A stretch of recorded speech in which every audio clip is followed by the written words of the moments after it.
to the November school board meeting.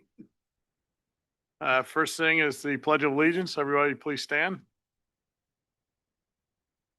Pledge allegiance to the flag of the United States of America and to the republic for which it stands, one nation, under God, indivisible, with liberty and justice for all.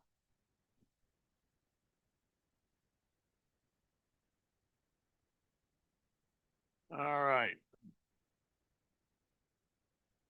You're up first. Okay. All right. Good evening. Welcome, everybody. One of our early agenda items here in today's meeting is the recognition of two of our current school directors who will be completing their terms, Ms. Samantha Juan and Mr. David Barrett. This will be your last formal meeting as members of the Great Valley School Board. And we want to thank you both for your service. So many years, right, that you put in and time that you sacrificed with your own family to support the Great Valley family. So we do want to open up as a board with just some words of gratitude. And I think, Ms. Juan, we're going to start off with you. And Dr. Maida has some comments, and then we'll open it up. So Samantha, thank you for all you've done. And let's honor your time here with us. Samantha, I'm going to start by saying I blame you entirely for my being here. Because honestly, from the first time that I even considered, this role to being my next seat neighbor and like literally my right-hand woman from the time I started on the board, I've looked to you as the paradigm of what it means to be on the school board. You've made such an impact in this district with your presence. You ask the hard questions. You keep our students and teachers at the center of every discussion and decision, and you honor every voice in the community. And you do it all with so much humility, compassion, passion, and of course, the best jewelry of everybody on the board. One of our previous board members also shared with me that she would have been okay losing the election because she knew the seat would go to someone smart, assertive, and driven by conviction and a strong moral compass, all the things you'd want in a school board leader. And luckily it went to both of you, and she's proud, as we all are, to have served with such an awesome steward of the district. You're certainly leaving some big shoes to fill.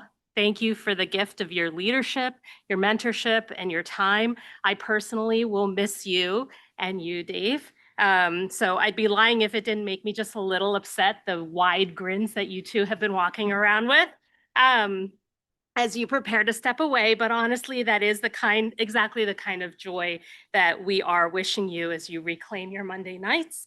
And we wish you lots of luck and fulfillment in your next endeavors. Yeah. And Samantha, we'll open it up, but you served 8 years on the Great Valley School Board in 2 terms, and we had a lot of positives and a lot of great accomplishments. We had some real challenges.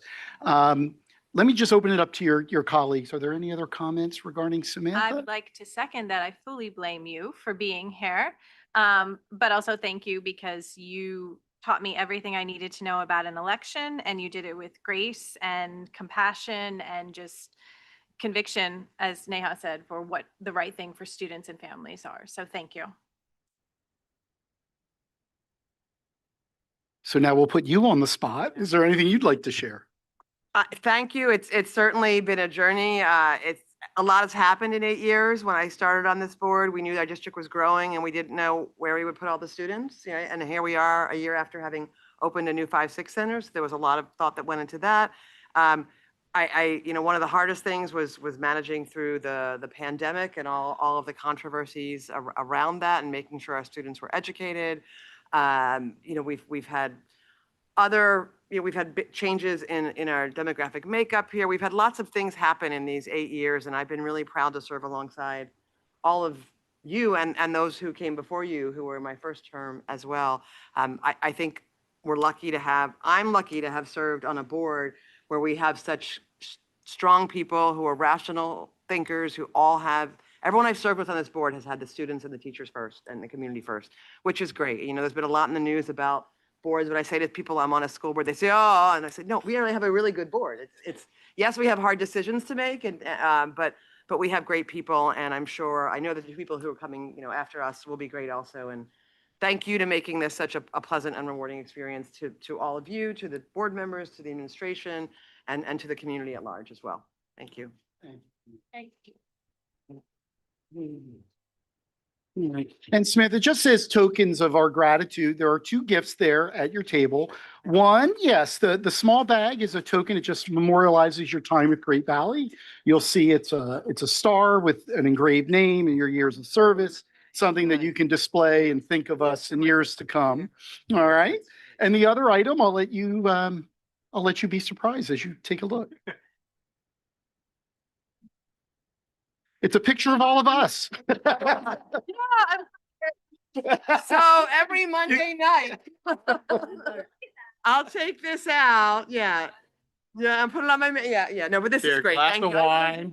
Your glass of wine in the picture. It's You been can a think. work, but it's been fun, and I'll miss all of you and working through everything we worked through together. So thank you for this. This is a great memory. Thank you, Samantha. Thank you to your family for, you spent a lot of time with us when you could have been with your own family. So very grateful. So thank you again. If there are no other comments, let's address Mr. Barrett. All right. So Mr. Barrett has been on the board since 2009, right? You were vice president coming in 2011 up until the present. You've served as our president and our steward through a lot of years. And I know Dr. Rizzo has some comments, so we'll let her lead it off this evening. Yes, so I will start off the comments. So Dave, you served this board and community and a district as a volunteer for 16 years. And as Dan said, 16 years as a member of the executive leadership team, 14 of those as the president. And you did it all while you held a successful career. You raised 2 boys, graduates of Great Valley, and you played pickleball seemingly every day. Because that's where you were every time I would call you. Your deep understanding of operations and finance and historical knowledge about the district will be greatly missed, along with your ability to see long and short-term impacts of all of our decisions. I personally will also miss the opportunity to laugh every time you say sharpen your pencils. And not just because I sit next to Cherie and I know she uses mechanical pencils. So that's, and I also will, yeah, they're for you. And I will also miss the opportunity to respectfully call you a grump every time we have playground discussions. While our routes to decision-making were never quite the same, our decisions always convened in the same place. And that's what was best for students, staff, and the community of Great Valley. I, and so many who have served with you on the board, appreciate and acknowledge the insight you brought to every conversation, along with your patience, mentorship, and humor. From a distance, you can be a somewhat easy villain to cast. However, after just one conversation with you, it was even easier to see your vast knowledge, your dedication, and even your heart. So a great big thank you on behalf of myself, who has learned so much from you, on behalf of my 2 children who are thriving at Great Valley because of the decisions you've made throughout the years, as well as behalf of this board and past boards that you've served with. I think you said 28 board members you have served with throughout the years. And also on behalf of the 4,952 students who graduated during your tenure. So thank you to your commitment to this community. We will miss you.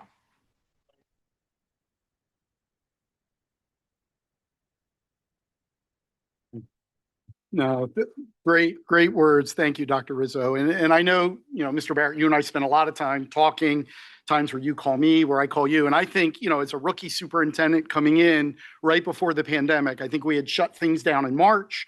Even though I'd been in the district, I became superintendent a few months later. And just your support, guidance when things got tough. And it just means a lot to me, both professionally and personally. And whenever I needed some advice or we needed to discuss something, you always made yourself available, whether you were here on vacation, and again, pickleball. or at pickleball, right. And I know Dave's family's here. I think his wife and maybe one of your 2 sons. So thank you. I know he spent a lot of time with us, and we appreciate you letting us have him for all these years. So thank you, Claudia, Jeffrey. Thank you very much. Let's see if there are other comments from your colleagues. Anybody else regarding Dave? Because I do have some statements from some past board members, but before I do, or maybe I'll hop right into that. Okay. So reaching back, as Dr. Rizzo shared, you've worked with over 28 different board members. I just reached out to two that I know, I know you respected all of them for their time, their service, but I thought in particular, I reached out to Amy Chain. And I know you and Amy worked very closely. We had some economic times. And here's what Amy had to say, and I'll try to do it justice. She wrote, "Serving on a board is often quiet work, rarely in the spotlight, but critical to our community. Sometimes it's the opposite. It's at the forefront of community consciousness, solving seemingly solvable puzzles. But the work is always there for doing. It doesn't rest, and neither do the school board directors who volunteer their time to make the best decisions they can on behalf of the community they serve." Tonight marks the final meeting presided over by someone whose dedication to our schools has spanned more than a decade. Even after his own children graduated, he continued to serve. Even through the unwinnable challenges of a global pandemic, he continued to serve. Through leadership transitions, dramatic growth, and change in our district, highs and lows, and countless moments that shaped our district's future, he continued to serve the community. Dave, your steady presence, thoughtful leadership, and unwavering commitment have made a lasting impact on our community, on my family, and on me. It was an honor to serve alongside you for a portion of that time. Thank you for your service and for always being willing to do the hard work on behalf of our community. Regards, Amy. So very nice comments from Ms. Jane. And also I reached out to Ms. Gunderson, who served 8 years with you, 8 of those years. And I know Steph is very active in the community. And here's what she had to say. She shared that she served for 8 years on the board with Dave. Serving on a school board is often unseen, sometimes unpopular, and always important. Tonight, I want to thank Dave Barrett for giving so many years of steady, principled service to Great Valley. We didn't always agree, and I'm grateful for that. David's questions sharpened our thinking, sharpened our thinking, and his civility reminded us that disagreement can still be respectful and student-centered. He prepared thoroughly, listened carefully, honored the process, and kept fiscal stewardship and educational quality in view at the same time. He supported our staff, mentored newer members, and offered a calm, thoughtful voice in challenging moments. Public service asks for time, humility, and heart. David offered all three. Thank you, David, for your dedication to our students, family, and educators. I'm grateful to have known you and hope that you enjoy your well-deserved retirement from the unpaid volunteer job that took up countless hours of your free time. Signed, Steph Gunderson. So very nice comments. Thank you to Amy and Steph. All right. A few things, Dave, for you. We have a similar item here with your name and engraved like what we have for Ms. Juan. Nice. Let you reveal that so you can display that and think of us when you're relaxing after a good pickleball game. And then lastly, because of your years to be a board president for 4 terms in essence, right? A long time. That's almost unheard of in this day and age as an unpaid volunteer. And you did great work, and the district is poised in the position it is because of your leadership. So to help memorialize that, I don't have it, but we did get a brick through our foundation, and we're going to engrave a brick. It'll be deposited in the walkway outside our stadium, and the brick will say David Barrett, School Board, and it'll commemorate your years, and it'll be there for years to come to honor your service for us, and that indelible mark that you left, and it'll be forever acknowledged in our walkway. Thank you. Thank you, Dave, for everything. Thank- And the real ice, oh, we can't forget the pencils. And, anyone who's attended a meeting or particularly budget season, so we have some very sharp pencils that you already sharpened and a Great Valley mug. I do think, Dave, we, all kidding aside, it's a bit of a legacy. I wish there was 8 here. I can hand them out as I leave. Only 5, but we're going to give you that Great Valley mug and some sharpened pencils, just a small part of your legacy. Anything you'd like to share, Mr. Barrett? Well, first, I want to thank my wife and my family. She's only here to make sure I don't keep going. I told her at the beginning it'd be 8 years. So here I am at 16. So I really think she's here to make sure I was not kidding her, that I was gonna step aside. But as Andrea mentioned, I've served with 28 different board members. Everybody's been great. Worked with 4 different superintendents, 3 different business managers. I think every principal's new since I've been here.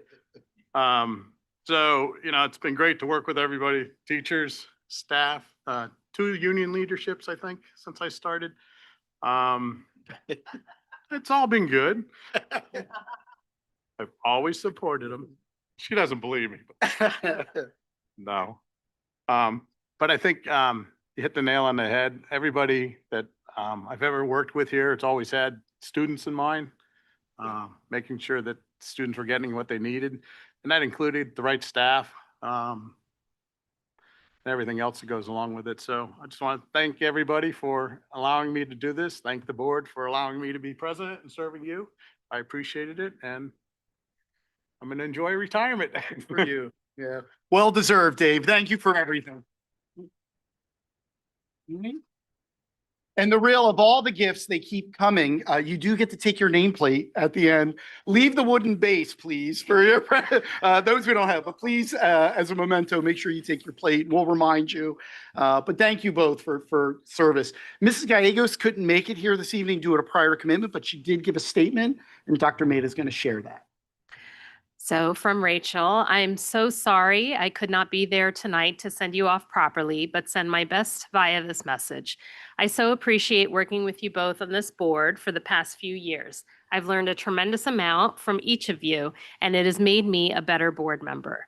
Dave, you have demonstrated a firm commitment to getting board input on various issues. You've spent countless hours talking with each of us and working hard to build consensus and understand where people stand on each issue. You're quick to say, I'm one of 9, and actively seek other thoughts. Your opinions are strong, but you want to hear from others and push the conversation forward. You've led this board through a lot of change during your tenure, and yet you've remained the constant. Through various superintendents, board members, cultural shifts, global pandemics, and opening new schools, you've seen it all. You've remained steady, unflappable, and always with the clear goal of serving our students in the best possible way. I promise to make sure we always sharpen our pencils and remain true to our fiscal responsibilities. Thank you for your leadership, and thank you for your service to the larger community over the years. Samantha, I wouldn't be on the board without you. We met at a local event, and it was there that you encouraged me to consider school board. I also had the pleasure of meeting your wonderful mother at that dinner. You were my champion during my first run and showed me the ropes. You answered my endless questions and made introductions. You climbed the ladder first and then turned around and reached back to help other women achieve their goals. I am so grateful to call you a friend and mentor. I've learned so much from you during my tenure. Your attention to detail and nuance help us make informed choices. You ask challenging questions and push for clarity. All of this with the clear goal of supporting our students and teachers. You have served the school district with integrity and have demonstrated over and over again your commitment to your community. I am forever grateful. Dave and Samantha, thank you for your service. Thank you for showing up year after year and for caring so deeply about our district and our community.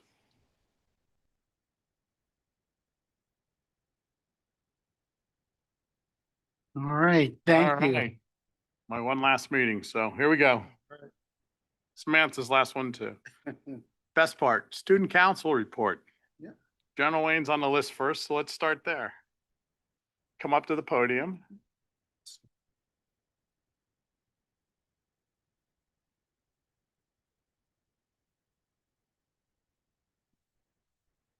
Good evening. My name is Drina Srijit, and I am the president of the General Wayne Student Council. With me tonight is our Vice President Logan Ludi, Treasurer Lily Reese, and Secretary Adrit Roy. Thank you for inviting us to share some of the wonderful things happening at General Wayne Elementary. The General Wayne community continues to be more than generous. We have been very busy for the past several months. October 8th, we held our annual Soup Night. Soup Night is held to raise money for nonprofit organizations or families in need. Our teachers and staff make yummy soup such as creamy tortellini, Italian wedding, cheddar broccoli, and of course, chicken noodle. We also served casserole, Caesar salad, bread, and desserts to feed Great Valley families. General Wayne, many businesses donate rolls, ice, and soup. The Lemonade Club. Students from high school, Miss Radcliffe and her son Logan, Miss Wolf and her daughter Taya donated their time to help our teachers and staff serve, clean, and restock. It's a fun night to get together with our current families and past families from General Wayne to help others. So, are you ready to hear what we did? Drum roll, please. This year, we fed over 400 people in 2 seatings. We raised $4,000, which will go to the Charlotte Grace Fund, which supports children who are going through treatment for cancer. Miss Radcliffe, her husband Brian, and her son Logan began the foundation in honor and memory of their daughter Charlotte Grace. We supported our Great Valley High School during the week of homecoming by joining them in Spirit Week. The week looked like this: PJ Day, Crazy Hair Day, Charlotte Grace Day, we wore purple and lime, Sports Day, and Patriot Pride Day. We also celebrated our bus drivers. Each student made cards for their bus drivers. Miss Regula made a beautiful sign we each signed, and we as student council officers greeted the bus drivers and served them donuts and coffee. We even were able to hang out with them for a while. It was so much fun. Lastly, we are getting ready to say yay to PJs to raise money for the Children's Fund at CHOP. On December 8th, everyone who wears PJs will donate $1 or more by making a donation in person or online. We are hoping to raise $1,000. Can I get a oh yeah? Thank you. Throughout the month of November, we are focusing on sharing our gratitude through kindness. November 13th was National Kindness Day. Whenever we find ourselves being grateful or see someone who needs a kind friend, we show it. For example, we may help someone pick up their glove that fell, hold a door, ask them to play, or help them with their work. Many people often are surprised to find out how many others are so kind. It's the simple things that make you smile and warm your heart, and it doesn't cost anything to be kind. In addition to showing kindness daily, we celebrated how to be thoughtful, kind, and responsible digital citizens. We reminded our General Wayne friends how they can do that through our Spirit Week.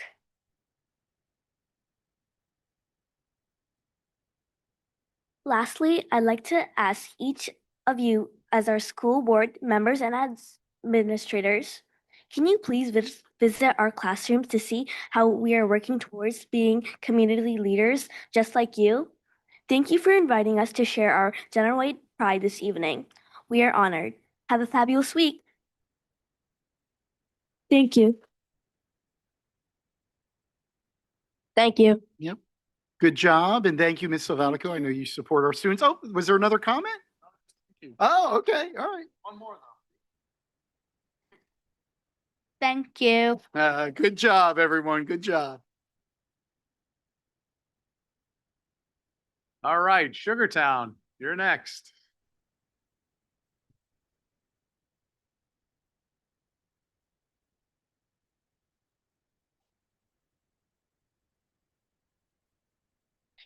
Good evening, members of the school board. My name is Emma Hellhan, and I'm the president of Student Council. Thank you so much for giving us a chance to speak with you tonight. We're really excited to share what Sugartown Student Council has been working on so far this year. This year, our Student Council has 9 fourth grade members and 10 third grade members. All of our officers are fourth graders. We are proud to represent our school and help to continue make Sugartown the sweetest place on earth. Hi, my name is Nolan Kishkegian, and I'm the Vice President of Student Council. I would like to share a little about our holiday food drive. We are currently collecting canned goods, boxed foods, and gift cards to help families in our very own Sugartown community who may need a little extra support during the holidays. We are encouraging our classmates to donate whatever they can because even small things can make a big difference. Our goal is to spread kindness, generosity, and make sure everyone in our community feels cared for. Hi, my name is Chase Buchanan, and I am the Secretary of Student Council. I am excited to talk about our new program called Bobcat Buddies. This program lets student council members visit kindergarten, first, and second grade classrooms. We will help younger students with activities, read to them, and bring lots of school spirit. We can't wait to make new friends, be good leaders, and show the younger kids what it looks like to actively show our positive school values of respect, responsibility, and kindness. Hi, my name is Lily McGillian, and I'm the treasurer of Student Council. I want to share our fundraising plan this year. We'll be using the money we raised last year to buy brand new recess equipment for all the students at our school to use and enjoy. We're also excited to say that this year we'll be teaming with the PTO to make our fundraising efforts even better than before, because at Sugartown we know that teamwork makes the dream work. Thank you again for listening to us and supporting our student council. Thank you again for allowing Sugartown Student Council to speak with you tonight. We want to remind everyone here that at Sugartown, together we are Bobcat Strong. Have a great rest of your night and an even better week ahead.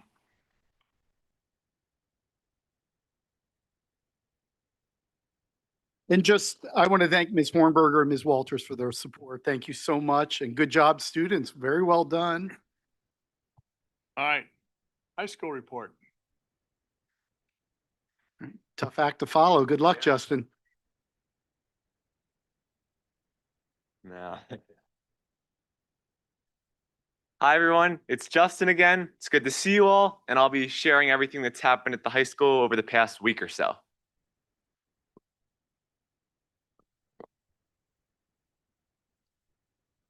Oh. All right, there we go. So starting things off with the marching band, and the GV Marching Patriots won the PA State Championship in their group 1, and that's their fourth time in a row doing so, dating back to 2022. And they also won the Caption Awards for Best Music, Best Overall Effect, Best Color Guard, and Best Percussion. So in my experience with marching band, which is very limited, they looked great when they presented to us at the pep rally, and those awards seemed well deserved because the music sounded amazing. So take that with a grain of salt because They really are Yeah. amazing. It's all right. Up next, the Hispanic National Honor Society, which inducted 42 new members. And the selection on that was based on the top students in Spanish class. So there's a requirement that you have a certain grade in your years in Spanish, and then a GPA requirement overall. And when you're a member, it's a 2-year commitment. So you're expected to help out with the Spanish club, and you must take Spanish next year. So the goal is just to encourage learning about Spanish language and Spanish culture as a whole. So thanks to Ms. Berryman, Senora Berryman, and Senora Catalano for their help with that. Then we have the National Honor Society as a whole. So 103 new members were inducted on Tuesday, which is 197 total in our chapter, and that's seniors and juniors. And then to be selected, you have to meet the 4 criteria for NHS, which are scholarship, service, leadership, and character. So for scholarship, there's a GPA requirement as well for that. And then service and leadership, you're required to demonstrate those both in the school and in the community. So you share how you've done so. So for me, I can say, well, I've done service by coming to you all. So that was my example there. Oh, sorry, misclicked. All right. And then character, you have to get teacher recommendations. So they solicit those from the staff, and the teachers say who the people they think that are the most deserving of that recognition. And again, a huge thank you to all the teachers and students who helped put both those inductions on, and then congratulations to everyone who was accepted. now the gardening club project. So I don't know if you know this, but there's a senior garden at the high school. So since 2020, every graduating class has had plants donated by Souders Nursery, and they're put in an area in front of the logo, the school name out on the front. And what the gardening club did was they expanded that area and mulched it to make space for other plants that will be donated hopefully in the future. And then there was a bunch of volunteers for that. So students, teachers, and administrators. I know Mr. McCluskey's over there. He was getting his hands dirty with the rest of us, helping out with that. So thank you to everyone who did that. And thank you, Mr. McCluskey, for being out there with us. So then one other thing that's been happening, this is a big program. It's the Denmark Exchange Program. So before I get any further, I do want to thank Dr. Morabito and Mr. Morabito because they put up with me pestering them for questions, and they let me join a meeting with all the people from Great Valley and Denmark in this. So I got to ask them some questions, and I'll share that in a minute. But overall, it works in two wings. So the first is when the students from Denmark come to the high school, and they arrived Wednesday night. And then on Thursday, they took classes at the high school. And on Friday, they went into DC to tour some of the monuments, tour the Capitol. And they'll also go to Philadelphia and New York before they leave, which is in a few days. So then the second leg is when Great Valley students go to Denmark. And while there, they'll tour the school, Helsinger Gymnasium, and the town of Helsinger and Copenhagen. And one cool thing about Helsinger is it's the setting of Hamlet, so the Shakespeare's Hamlet, so they can tour all the really old buildings there, and that's something they enjoy. And then, as I said, I did talk to the students who go on this from both sides and the teachers, Denmark and Great Valley. So they shared the reason they do it is overwhelmingly because a friend or a sibling did it and they heard how great it was. But the real reason they heard it was great is because it's a once-in-a-lifetime opportunity to take classes at a school in a different country. So, I mean, I've never taken classes in another country. I don't think anyone really has. It's a select group that get to do that, and you get to immerse yourself in that culture, which is a really cool thing to do. So it's a great program overall, and we'll be able to report in March the Great Valley side of that in Denmark. Then one final thing on Veterans Day, I want to thank the social studies teachers for bringing in Commander Keith Miller of the United States Navy. He's been serving for 20 years, over half of those in active duty, and he's currently a reserve officer, but he came in and shared two things: his personal story, how he's traveled across bases on the East Coast, and how he's also served in submarine and gotten education in nuclear reactors and stuff like that. So he shared about that. And he also explained what we can do to support military service and personnel. And the big thing wasn't actually helping the military themselves, but just doing good in your community. So whether that's helping out at a local organization, helping your neighbor, all that contributes to making the community a better place, which makes the veterans feel a little more meaning with what they're protecting. So then finally, some upcoming events that we have. The Winter Door Decorating Contest is being brought back for another year, so we'll be able to share with you in a few weeks the teachers and how what the homerooms, what they did to their doors, and we'll show you the winners. And you can see if you agree with our decisions.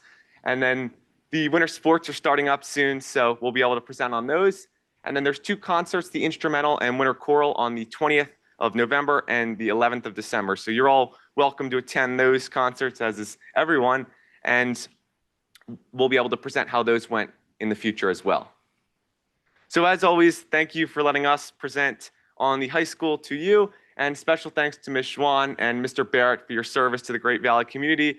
I haven't been here for any of or most of your tenure, but I've definitely felt your impact, and thank you both, and good luck with what you choose to do in the future. Thank you, everyone. Thank you. Great job, Justin. Great job.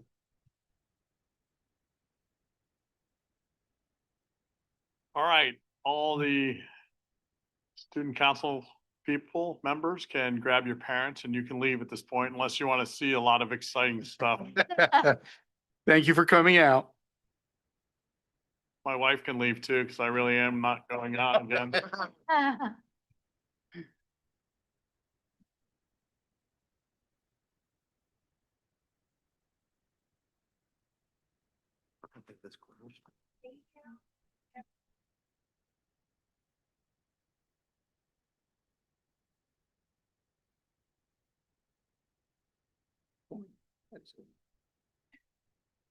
They're staying, Dave. I think they really are worried. I'm like,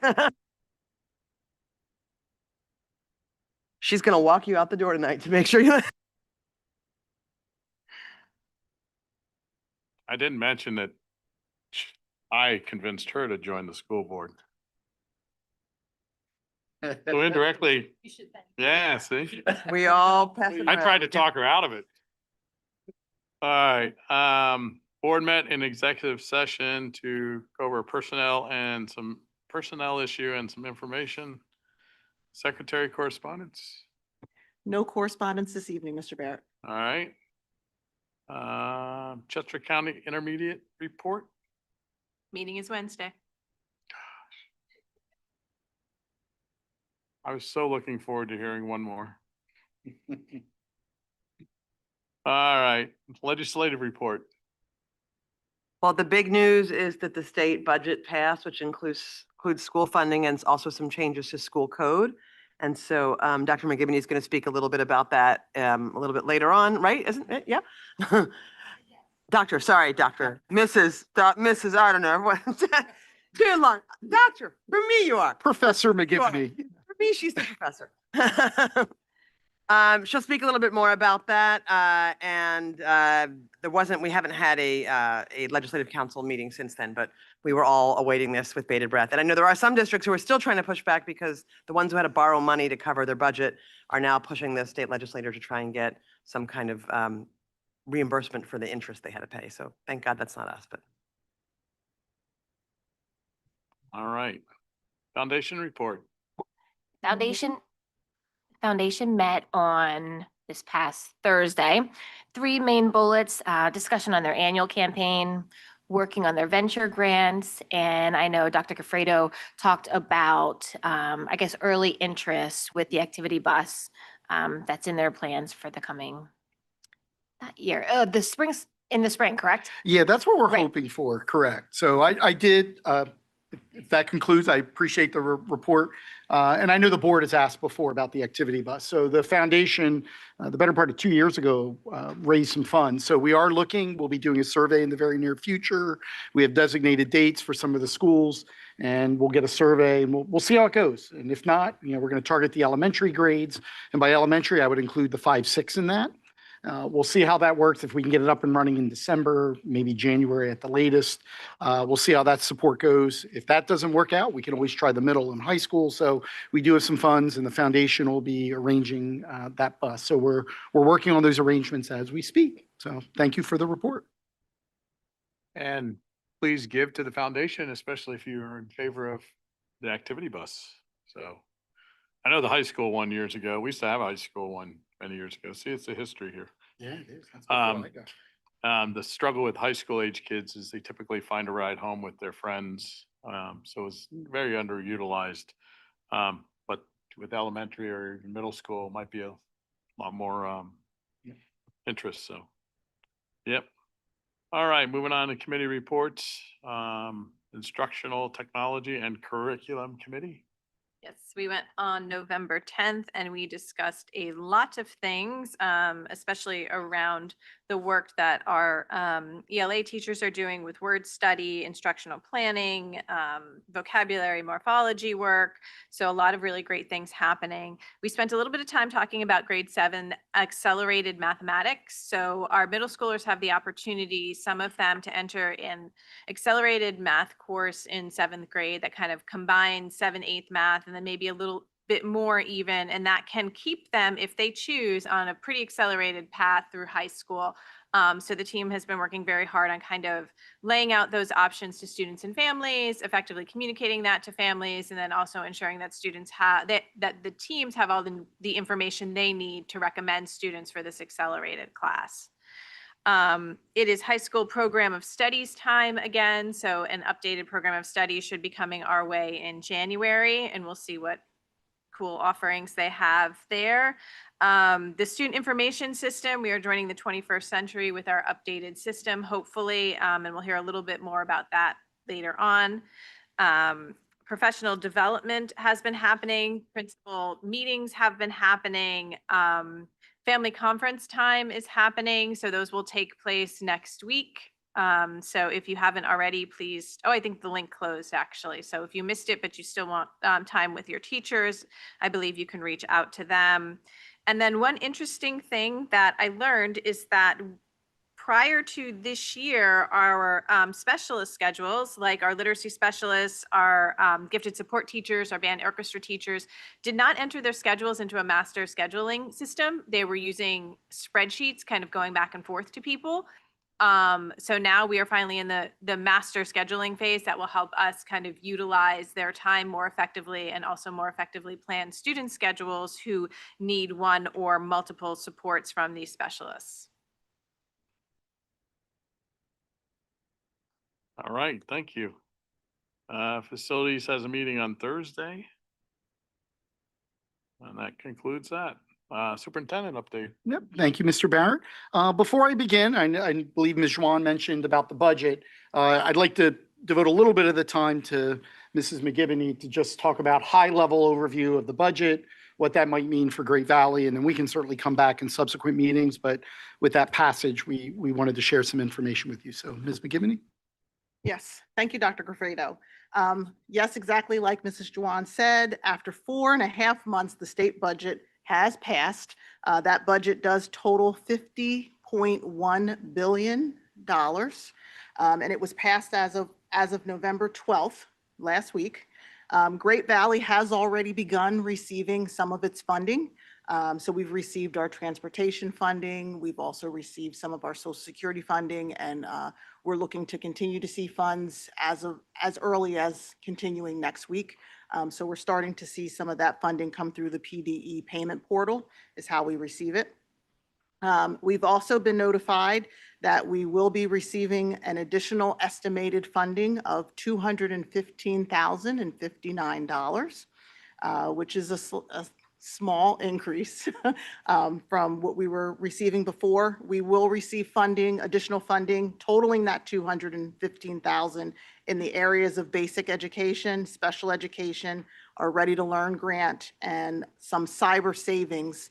And with that, we're looking at maybe about $75,000 in just cyber savings, just from some of the policy changes and the cyber reform changes that they're looking to make coming down the pike. We will continue to keep you abreast of the different policy changes associated with the passing of this budget, and continue to give you updates as we get that information throughout the budget process as well. I appreciate that update. I know there were also a lot of changes to school code. Superintendents and districts are still unpacking that. The list that I got of school code changes compiled 21 pages. So not all of those, and really the majority will not have a direct impact, but there are some. And so as I get more clarification, I do plan to come back and possibly the December or January meeting to talk about some of those future implications with changes to school code. But I thank Cherie for getting you some of that fiscal information. All right. With that, I'd like to segue, if we can bring up my presentation, my report this evening. Knowing that we only have one voting meeting in December, I'm going to use some of tonight almost as a work session. So two things that I'll cover over the course of the presentation. One, first, I'm going to share some good news. Justin stole a little bit of my thunder, but I have a few slides that I want to share. Secondly, I do want to talk about a contract that'll be up for your approval on December 1st, and that is a new third-party provider to handle summer camp responsibilities and before and after care. So I have a presentation for you. I welcome your feedback. I welcome your questions. And there is no voting action on this particular item this evening. However, on December 1st, I'd like to put that up because our summer camps, we need to get the catalog out in December. So hopefully we feel really good about the recommendation we're making, but I want to see what questions you have. And then secondly, I'll also present a draft of the 26-27 calendar. Also seeking your feedback this evening. You do not need to vote on the calendar, but we normally historically have voted on it in December, sometimes in January, but I'd like to get your feedback on that calendar as well. So we're going to use the superintendent's report as a quasi work session to vet a few things. Let me just share some good news first. One, this week commemorates American Education Week. So thanking all of our teachers, our support staff, our admin assistants, our administrators. When you add it up, we have 700 to 800 employees who are here serving in, 8, 9 buildings, if you count our warehouse and our district office. So it really is a large enterprise, and it takes each and every one of them to make it happen for our kids and our families. So it's just a week to express our gratitude and thanks. I know we put some things out on social media. We had some light snacks today delivered to all the buildings just to show our appreciation and gratitude. So highlighting American Education Week.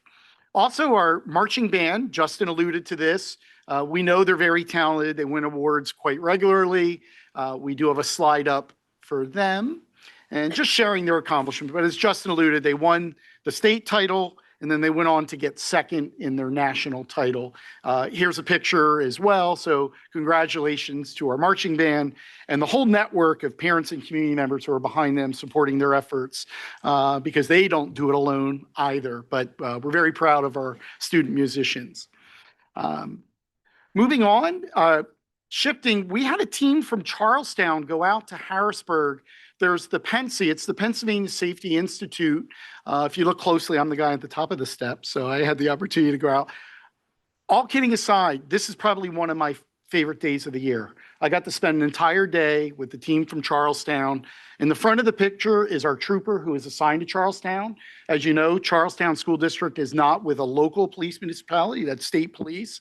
And PENSI trainers, they've been operating for years and years. They said this is the first time they ever had a state trooper attend. And she attended with the Charlestown team. We have a counselor there, we have paraprofessionals, we have teachers, we have the nurse, front office staff, and we worked through safety scenarios. They have simulators. We learned about best practices. It was just a great day for the Charlestown team that they're going to take back and apply in Charlestown. Andrew Thurston, our security liaison, is working with our other schools, and our goal is to get other people out there throughout the year. We did get an assortment of people to go out in the summer. It's a little harder in July with vacations. That was our first blush with the PENSI Institute, and we're looking, and there might even be an opportunity to get a board member or two out for one of these future trainings. So I'll keep you apprised of those. They do say that board members attend, and you get a look at some of the inner workings, as far as making our schools safe and best practices. But thank you to all those Charlestown teachers who gave up the day to attend. It was just a real pleasure to be with them all day. It really was a great day all the way around. All right, so I wanted to highlight that for you as well. Learning by Design Magazine awarded our 5-6 Center its 2025 Outstanding Project Award for its innovative design for education. So a nice accolade. It took a lot of years to develop that and then 2 years to construct it.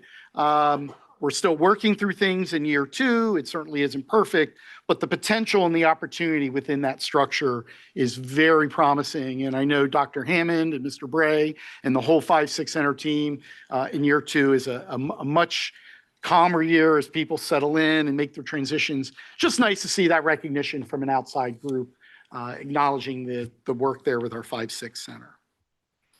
Here's a teacher, this you don't see every day. One of our elementary music teachers, Caitlin Reichel, was nominated for 2 country music awards in October. They were the Country Female Vocalist of the Year and Country Female Emerging Artist of the Year. And you'll see out of 86,000 independent submissions, she was in the final 2.8% to be nominated for the award. So not only are some of our staff doing great jobs in the classroom. Yes, they do have lives outside of school, and they have passions and wonderful abilities. And so we just wanted to share that with you. I think that's a point of pride for Caitlin and all of Great Valley. So congratulations to her. Dan, we should have her perform at graduation. Oh, all right. We'll make a note of that. And one of the monthly report items that I'm going to include is going to be our Heart Award winners. And it's great. It's exactly what we set out to do. We are getting lots of nominations from families and community members. You saw last month we had bus drivers honored. We even have some student recognitions this time around where our kids are weighing in and sharing. So first is Mr. DePel. He's a music teacher at the middle school, and I'll read what was said. If we click one more time, Mr. DePel devoted himself to the string orchestra and chamber all year long, both during the school time and after school. He also brought back the long-lost quartet and sought any possible opportunity for the students to showcase their skills and gain performing experiences. He led the chamber to win first place in Musics in the Park in his first year. He transitioned to the middle school. Mr. DePel's passion for music teaching and efforts of discovering students' music talent are impressive to both students and parents. And that's a quote that came in. So these are some of the things that we're receiving on our staff. It's wonderful to see. Next is Corinne Gerber, one of our teachers at Charlestown. And Ms. Gerber embodies everything that you could want in a teacher for your child's first experience in elementary school. She is kind, patient, creative, thoughtful. The list could go on. Not only did my daughter adore her as a teacher, Ms. Gerber did a fabulous job communicating with families so that we always felt in the loop with all things school related. We were so thrilled with everything about our experience in Ms. Gerber's class, and my daughter often talks about how much she misses having her as a teacher. So nice to get that type of feedback from a parent, and congratulations to Corinne. Bernie Panzarella is one of our aides at Sugartown, and this was a student nomination. So this is what we hope to see too. So one of our elementary students wrote that Mr. P is always nice and helpful. He knows all the kids at Sugartown and is in a good mood. He likes to run with the kids at recess playing soccer. So our kids are even understanding how our staff go above and beyond. And last is Pyle Sajeski. She's one of our ELD. She works with our multilingual learners at Katie Markley. And we got a report that says she has been tremendously helpful in making our days better in this country. Without her help, my kid could not have accommodated easily to the new change in the country, the environment, and the school. We are forever grateful to her support, love, guidance, and care. I mean, that really touches you at your core. So a lot of our staff going above and beyond. I love taking time each month to share these. Please keep the nominations coming in, students, parents, staff. We appreciate it. So thank you for giving me your attention there. What I'd like to segue to is the first part of that work session here, which is about our before and after care along with our summer camp. Just as a quick refresher for the board, last year I came to you and really asked for your support in giving the district administration a reprieve from planning summer care. It is a big task, although we value it. It takes a huge amount of administrative time in the middle of the year. And I appreciated you giving us some leniency, and we did not run summer camps last year with the understanding that we would put it out to bid for a third party. Unfortunately, we put it out to bid and we didn't get any takers the first time around, which isn't totally uncommon when going through the RFP process.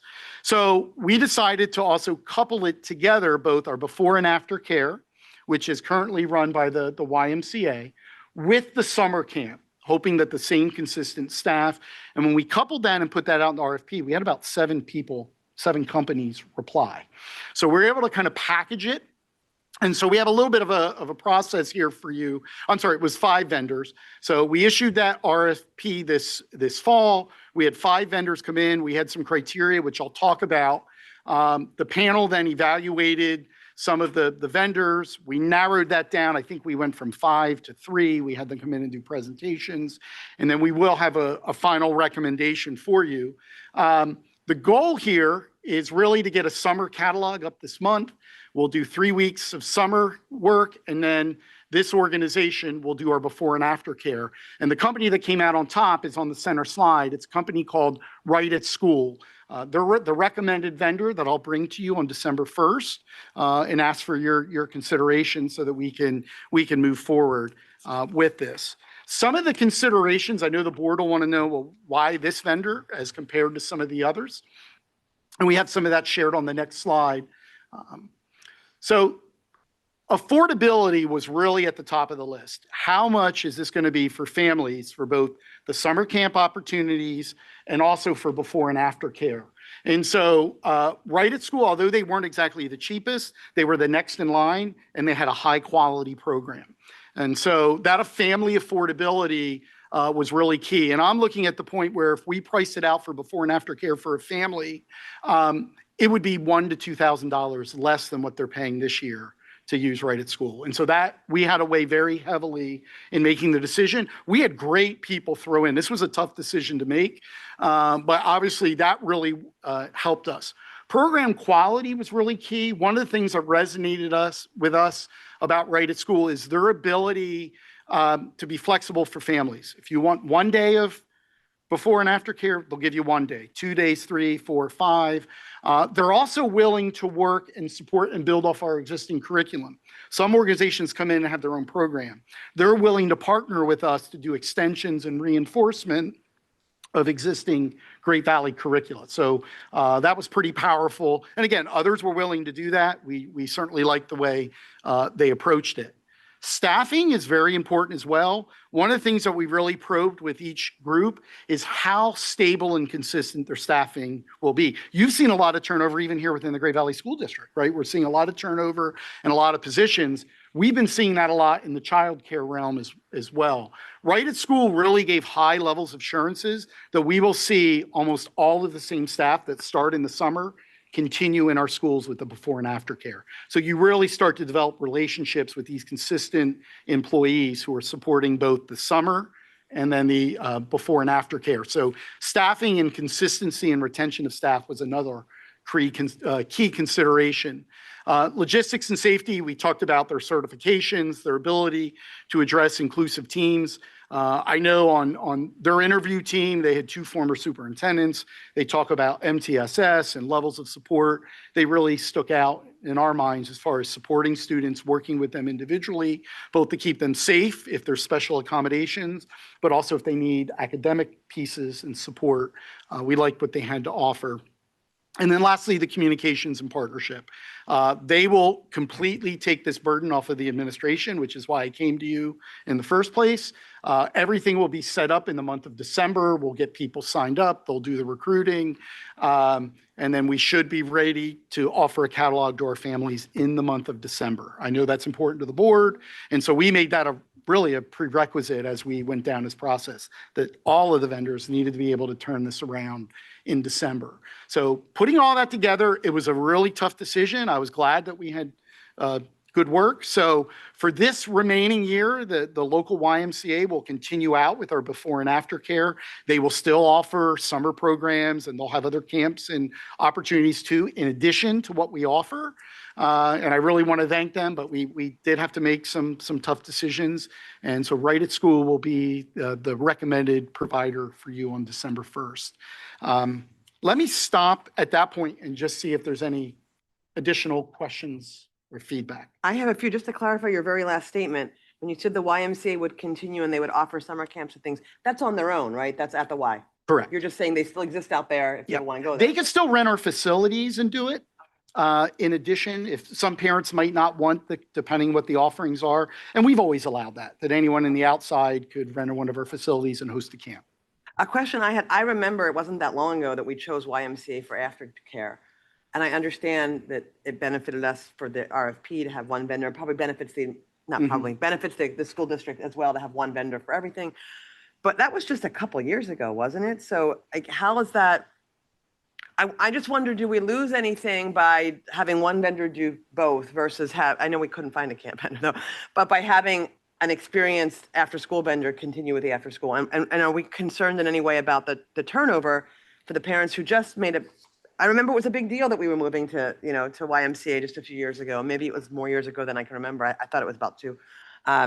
But was that a concern, and how are we going to handle that when parents say, well, I just figured out YMCA, Yeah, I believe it was a little more than 2 years ago when we transitioned from Warwick to the YMCA, maybe 4 or 5. I agree. But I've been still, on the you're board right. too long, sorry. But it's still a transition if they had multiple children. We definitely looked at that. But I think even this board has asked us every now and then, after so many years, are you looking at things? Is that the best practice? Fresh eyes. And that's kind of what we did. Now, you're right. We did it somewhat out of necessity because we couldn't get the provider, but it did give us that opportunity to just kind of open it up and look at it. I will share too, a factor I didn't have up on the slides is we wanted the groups to also be based in Pennsylvania public schools. And Right at School is also in some comparable districts. You'll find them, they partner with Radnor, Lower Merion, Upper Dublin, Haverford. They have some long-standing recommendations there with what I would say is similar expectations from the community and families. And that helped too. But it is going to be another transition, but we're going to get on that right away and support families very early in the process. In those other districts, are they also doing both after school and summer? Because to me, I was just surprised that those two things are coupled. I mean, you talked, is that For what they? some, they do. And even Right at School has other advantages, like they do mentoring programs. They have other, they're really multifaceted. We're just looking at this narrow slice of before and after and summer camps. But I think some of the other districts even use them for other services that they provide as well. My concern also is YMCA is a nonprofit and this is a for-profit but obviously you did all the investigations, so thank you. And I'm glad to hear other districts are using them. Yep. Thank you for the questions. How long would you be looking to write the contract with this group? And what kind of oversight or kind of management will you be doing both early on and then kind of as maintenance? Yep. So we're looking to bring a 3-year commitment, and we are going to start small with the summer camps. We're only going to do a 3-week window. We want to make sure we set it up for success. You all know that if we bite off more than we can chew or it's not supported, that's half the battle a lot of times. And so we want to make sure it's going to be a tighter 3-week window. There was a time when some of our before and after care, believe it or not, was assigned to our food service department and the administrator. I've now taken that into the superintendent's office. So I'll be personally involved, working with Right at School, supporting the implementation, of course, with members of our team. So if there is alignment with curriculum, obviously Dr. O'Toole and Dr. Beck, and if we have to work with facilities, Mr. Zappone. So we'll certainly have that oversight. We're working on a plan. We'll have several meetings to set up implementation. They're also going to offer up, they're welcome if there's anyone who's with the YMCA and they want to move over. Much like at the time when we transitioned from Warwick, many of those employees went to the YMCA because they enjoyed being in Gray Valley Schools. Right at School would love to entertain that. So I love that there's going to be that outreach. So we'll be keeping a close work. I know Ms. Marston has been involved too as our communications director, and it's a little beyond her scope, but because we're dealing with community engagement and how we message this, that's really important. So although I'll be very closely involved, we got a really strong team to support it. And to Mrs. Juan's point, we've transitioned before. There's some lessons learned, mistakes we won't make this time around. So I feel pretty confident moving forward. Does that help, Dr. Rizzo? Okay. All right. So you mentioned before and after school and then also summer. I was just looking through their website and like over in Radnor, they have like a spring break camp and things like that. Will all that be part of it too? Right now, we're just looking at 3 weeks in July and before and after care, but we are very interested in some of these other aspects. If there's a more in-depth opportunity, we're really satisfied with this company and the services they provide to that end. We're very open, and that would be something I would bring back to the board for consideration, but I don't think in year 1. I think Yeah. we maybe not even, maybe at the end of year 2, but even that, I'm not so sure. Well, I think it's just looking at the website because it's 8 to 5. My guess is it's more of it's not just about being a spring spring break camp, right? It's about someone taking care of my kids while both of us are at work, right? So True. So you may want to consider that as you get rolling, especially if you have time through the fall, then to say, hey, guess what? In the spring, we're going to offer this for anybody who might be interested. So. Yep. No, we're certainly not opposed. I've heard very good things. You know, I just read some of the schools that they're in, pretty demanding. They've been in their longstanding relationship. So, so we'll absolutely keep an eye on that, Mr. Barrett. Thank you. All right. So again, just to package that'll be brought for your consideration on December 1st with that 3-year contract. All right. Okay to transition to the calendar. All right. Yeah, open this one up. Yeah, here we go. I know, Mr. Barrett, you love the calendar discussions, right? So if we could display, I think we have a I copy. really have no vested interest now. All right. It is in board docs, but we'll also display it here. So this is a draft calendar for next school year, again, for your consideration and approval next month. What I would frame, the main thing that's going to jump off is Labor Day is very late next year. So if you look, it is September 7th. So if we do our traditional start, we could get 2 weeks in before Labor Day. Now, right now, the way this draft is presented, we're diving right into 2 straight weeks. There is some concern. Do we need to have a day off in there? Do we transition? or do you dive in and say, summer's over, let's get back to work? So I want to frame that. I think that's something you all would need to discuss. Also, the half days are really the same. For the most part, there are no changes. The holidays are consistent. We haven't added any holidays on this calendar that don't already exist on the current calendar.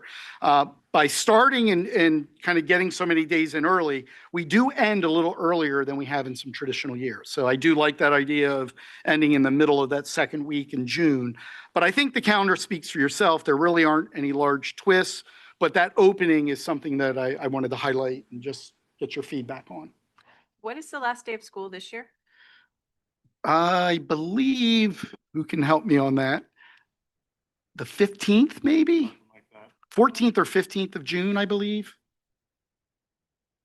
Because I know if we were to add 3 traditional, I want to say the 14th. Yeah. Oh, all right. I was close. All right, thank you. I also wanted to point out, I'm sorry, go ahead. Go ahead. Rosh Hashanah happens to fall on a Saturday this year, and you actually have it off on a Friday. That's not a religious holiday. The religious holiday doesn't start until sundown. Way in the past, the district sometimes made the mistake of doing it that day, which isn't a holiday. Okay. So now I'm just saying, like, it's nice to give an extra day off, but the holiday doesn't start till sundown. So if you needed to get a day back, Okay.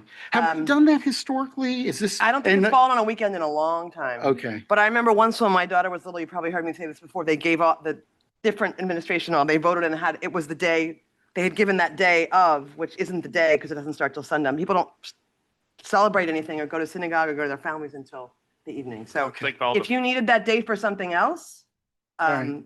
it's Well, not, it's not, important that we recognize it at the unless you proper want to time. recognize it. Yeah, I just, whatever you want to do, but just, I'm not the one voting on it, but just that saying it's Okay. not actually, the holiday happens to fall. I can't remember since I've been on the board and when it fall on a Saturday and if we gave it Okay. off the day before. And I think that's what we did is we looked at that old calendar and said, when did we do it? Last time it was on a weekend. So Yeah, I mean, it's always nice, right? People can prepare for the holiday if they're going somewhere, but it's not the holiday. yeah, So- normally with other religious holidays, depending when they fall on a weekend, though, we don't do the day before. So I do want to look for some consistency, and I also want to make sure we do it the right way. That's really important. So thank you so much for framing that. And if there's any other feedback on that, let me know. Yeah, I don't remember which of the two, but I do remember years when there was only one of the 2 Jewish holidays. Because they fell on a weekend. Because they fell on Well, a weekend, Yom so. Kippur was on a weekend last year. What did you do last year? I mean, this actual year, 2025.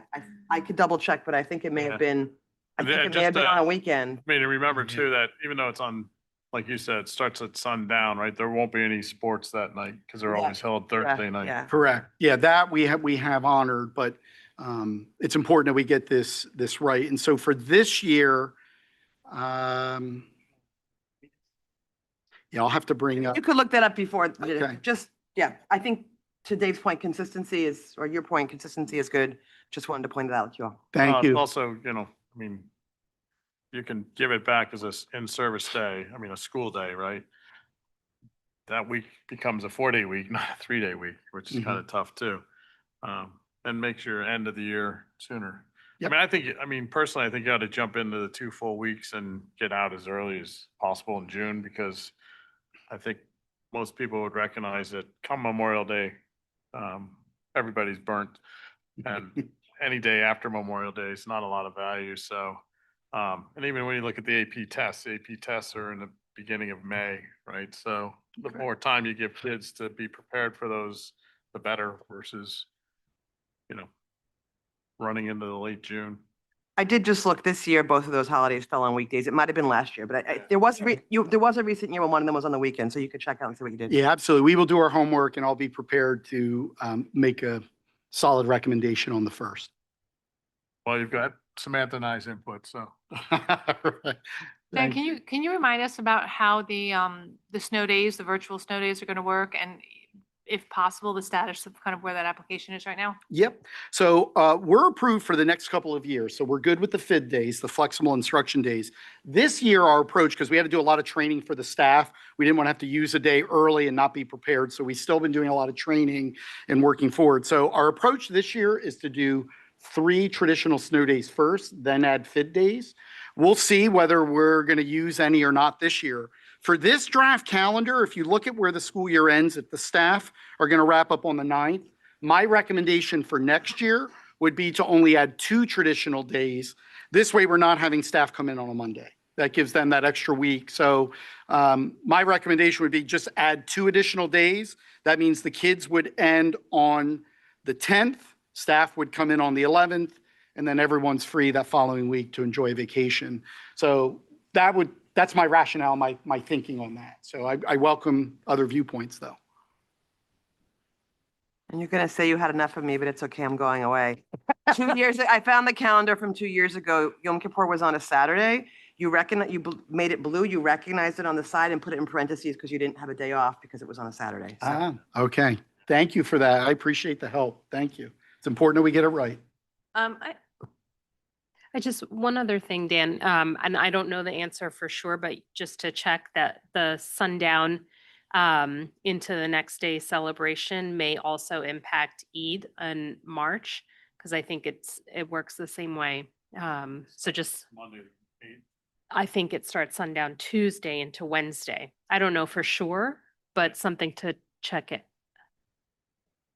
We did do some calling with some religious leaders, but let us double check because again, it is really important that we have it 100%. So thank you. I circled that and we'll look into that further. The other thing is, like, for that day, because I know there's been some discussion around that, coordinate with the other school districts around, because I know I think Downingtown's was different this year or last year than ours. Yep. It should be the same. Yeah, the superintendents have already, I want to say in our last meeting last month, we do meet once a month, calendar came up. So we are sharing. They're not going to be identical. There are some communities are saying they don't want their spring break week near the Easter holiday. Some are looking to have a designation, but we are looking to try to be consistent. And so we've already started to share our calendars with one another. But I mean, Samantha and I won't be here for the vote. And as she said, we'll give our peace of mind now. You're welcome to come for public comment. No, I'll say it. I'll Right. say it now. You know, the snow days, I mean, I was always against the Good days. FID days because we said we were gonna service children and therefore be in school for those children to be serviced. And if we're not in school, then those kids aren't gonna get their services. And now we're like half pregnant, right? Sorry about the analogy, but so we're like, it's okay for a couple days, but if it goes too long, we'll just, they don't get their services. And, this year, I think it was 3 days. Next year, we're saying, well, we're only going to do 2 out of, 2 snow days, and then we're going to go to FID days. We're trying to accommodate a calendar and say, well, we don't want people to have to come in on Monday just in case. To me, that's not a good reason to adjust your calendar. Either you're going to take these days or you're not. And if you said it was 3, it ought to be 3, not cut it to 2 just to fit the calendar so people don't have to come in Monday. I just think that's a lousy reason to now say 2 days is okay. If you're going to go down to 2 days, then just make all your snow days be FID days. I mean, like I said, I won't be here to vote. No, but I think- respect your opinion. But I Thank think you. we're talking out of both sides of our mouth where we want to service students, but then we don't want to service students. The only thing I would say, and I do appreciate, is we're trying to strike a balance, right? We have a lot of things to contend with. And even to your point that when you add days to the end of the year, you question the value, the consistency. So you're right, but I agree with you. It is complicated. I will say though, looking at schools that have been doing these for years, I do see a lot of variation. Some schools are doing them up front, then they're not doing them at all, but there's absolutely truth in what you're saying. I do understand that. So thank you. And Well, and if you get Rosh Hashanah back as a school day, you get one more day at the end of the year Yep. to move back, and therefore you get 3 days we back. could do the 3, correct? Yep. Yeah, thank you. Can I ask how the conferences have been working? I know we talked in the past about kind of cutting down time at the secondary level. And so this is my first experience with middle school conferences. And I kind of forgot about it. And then on Wednesday morning, when I went to sign up, I already missed two teachers had no more openings. Wow. And so both of them, one was accommodating and one communicated via email, but I am a resourceful, persistent parent. So I'm just curious if we've had parents who we don't know are just looking at it being like, everybody's booked, I can't get it this time around, and wouldn't know that they have the opportunity to reach out to a teacher. So I would just love to see the data on how full those calendars really are. I know we can't say, well, a parent couldn't make it, but if there were literally like, I was shut out, no matter what I wanted, there was nothing available for 2 out of the main core teachers. So, and that was only 2.5 days into calendars being opened. So I'd like to see the data kind of on how many of those are being filled up, and if we need to reconsider if we're giving teachers enough time to meet with families. Because one of the teachers did meet with me this week already, so he took time out to meet with me after school. So just kind of would like to see the data on that. Yeah, and we review those figures. I'm happy to share those with the board after we get through the conferences and we finalize the figures. A few years ago, we did limit the high school fall conferences based on the data. We had multiple years where the overwhelming majority of staff conference slots at the high school weren't being used. Like, we had that breakdown, and that's why we pared that back. And really, we haven't heard from parents. It seems to work out well. If you're a teacher, a freshman, they seem to have the highest, but then the numbers kind of dip. At that time, when we made that change, Dr. Rizzo, we did look at the middle school. They weren't quite where the high school numbers were, but we had a lot of staff that they were like half utilized. And I contemplated recommending trimming that back, but we wanted to wait. It's middle school. There's a lot to go on. So we are going to look at those figures again this year, and I'm happy to share those both fall and spring, and then we can take that into consideration moving forward if we want to do anything at all. Our grades have increased in size probably since we've done that a few years ago. So, even adding 20, 30 students to a grade adds some additional spots. So we'll look at it and I'll report back to you. And this was also the first 7th grade class coming out of the 5-6 center. So maybe for the next couple of years, you might need a little bit of a buffer as our kids kind of get their Right. heads around what it means to be a middle schooler, and that. So just keep that in mind as well. Yeah, and also your point that hearing that as a parent yourself, not being able to get access, are they filling up? Do we maybe see a reverse problem happening this year that we didn't see 2 or 3 years ago? So we're going to look at the figures. We'll see how many. We even look at the breakdown, how many are in person, how many are remote. So we break all that down, and I'll share that with you probably after the new year. All right. Anything else on the calendar? Can I ask one question just about referencing back to the 2 full weeks before Labor Day? Is there a reason, or is it helpful for staff and administration to have that shorter week at the start of the school year? Like, aside from just, it's 2 weeks before Labor Day, is there a purpose in having those shorter weeks as we gear up towards? Probably just more easing that transition back as you're shaking off summer hours and then getting back into the routine. We've certainly had times where we've dove right in. You might have 1 day off, you get a 3-day weekend, and then you're right at it. I've gone back and forth. The count, I presented this way because this was more my recommendation, is to just dive right in and let's get the transition. Let's start our relationships. Let's build our classroom community. Let's not have interruptions. Let's get that established. But I do recognize it could be a transition for some of the kids, and yes, even the adults. That would be the benefit, I think, of just having that shortened week. But we weren't really turning around staff development time, or if something wasn't working. It's not like it was time off for everybody. So it wasn't like we could repurpose, reload, come together, recalibrate, and fix something. So, but that is why we add the half day in early October, which is let's get 4 or 5 weeks under our belt and then take a half day to assess how things are going. So that's the rationale. What's worse, 1 day there or 1 day in June? You know what I'm saying? That's the trade-off, I think, right? I don't know the answer, I'm just saying. And I just Googled when it is, and it says evening of the Tuesday, March 9th through Wednesday, March 10th. Okay. Thank you for doing that. And we'll confirm on both of those and have that ready to go for you on December 1st. If you have other items, again, we have some time, email me, let me know if there's other info that I can clarify. Can I just ask Dan, I know, just looking at April and May on the long stretch without any break. Historically, I don't remember from when my kids were in school, if spring break fell so early that we had that really long stretch through April and May without anything. I think Easter's as early as it can get. There's in 27, right? And then it goes 6 more weeks. So sometimes it's 6 weeks later and anything in between. So how, when we have years like this with the really early Easter that way, how do kids and teachers tend to fare during that time? You know, off the top of my head, I gotta be honest, I'm not sure. I'd have to go back and look when that was, and I'm not even sure if I remember. I do know we have had long stretches. I've done that as a building principal and so on. It does get a little long as you go through, but at least we have, you know, we have spring break, we go for 4 weeks, we have a half day, we go for about 4 weeks, 3 weeks. We have the day off for election day, and then we have the holiday. So, you know, probably the most consistent 1, 2, 3, you're going about 4 weeks, and then it's broken with just a half day on a Friday, right? So it is a bit of a stretch, but I don't think it's out of the norm. I believe we've done it before. No different than, oops.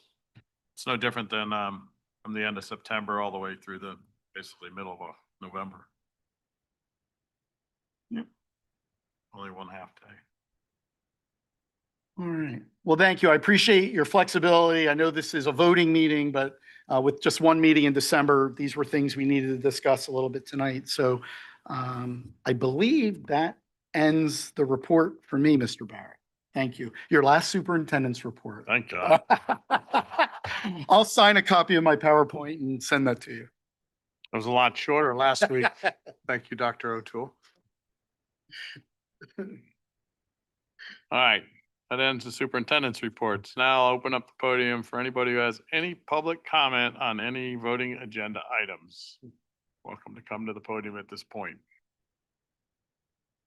All right, seeing no one, we'll move on to the voting items. First, are there any changes from the work session? Mr. Barrett, there are no changes, but I would like to highlight 2 items from questions that were asked last week at the work session. The first question was regarding the student information system.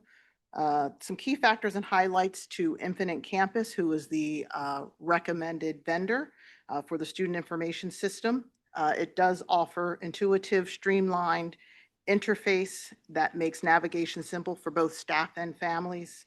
It consistently received outstanding feedback from district evaluation teams.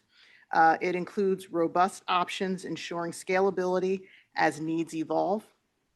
It also maintains a high standard of data protection and compliance, safeguarding sensitive student and family information. It has been adopted by many local districts, providing us with support and network from local experts, and also considerable cost savings when all components are implemented.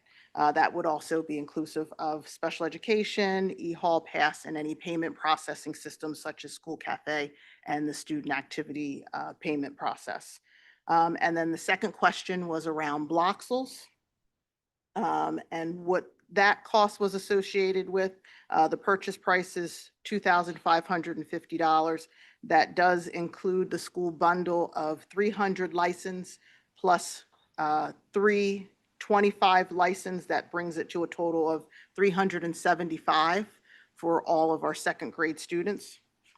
And just to give a little bit more clarification and detailed around what Bloxel does, it is creating programming, allowing the students to program their own games and having the students the ability for logic, mathematical reasoning, and narrative techniques, reinforcing academic connections to reading, math, and digital literacy.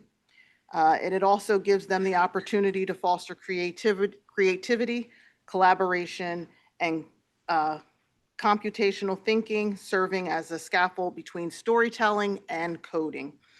So just to give you a little bit more information around that, it would also replace another program similar to that called Wonder Workshop, which currently is costing us approximately $1,600. So to kind of trade that off would be the difference for Bloxels. So those would be the only 2 highlights that I have for voting agenda items. All right, thanks. All right, first thing up is the consent agenda items. I have a motion for approval for 801 through 813. Motion to approve 801 through 813. Thank you. A second? Second. All right, any questions or comments around any of these? All right, seeing none, all those in favor? All right, motion passes 8-0. Next up is personnel items. I have a motion to approve 10.01. Motion to approve 10.01. Let me do. Second, Motion and a second. Any questions or comments? All right, seeing none, all those in favor? All right, motion passes 8-0. Policies for second reading and adoption. We have a motion for 11.01. Motion to approve 11.01. Thank you. Second. second, All right, all those, or any questions or comments? All right, I know these were discussed a lot in the last couple of meetings. All right, all those in favor? All right, motion passes 8-0. Let's see, that was everything. All right, now, open up the podium for any additional comments on any other agenda or any other subject. You're welcome to come to the podium. All right, seeing none. Any other board comments? I just want to pass along that former board member Pat Gillespie passed away the other day. Visitation is tomorrow and Wednesday, tomorrow and Thursday. Pat was a great person on the board for 4 years, many years ago, so. And when I was running, I spoke to her. She was just super helpful as far as encouragement and Yeah. explaining how things worked. It's sad. Thank you for letting us. Good person. All right, motion to adjourn?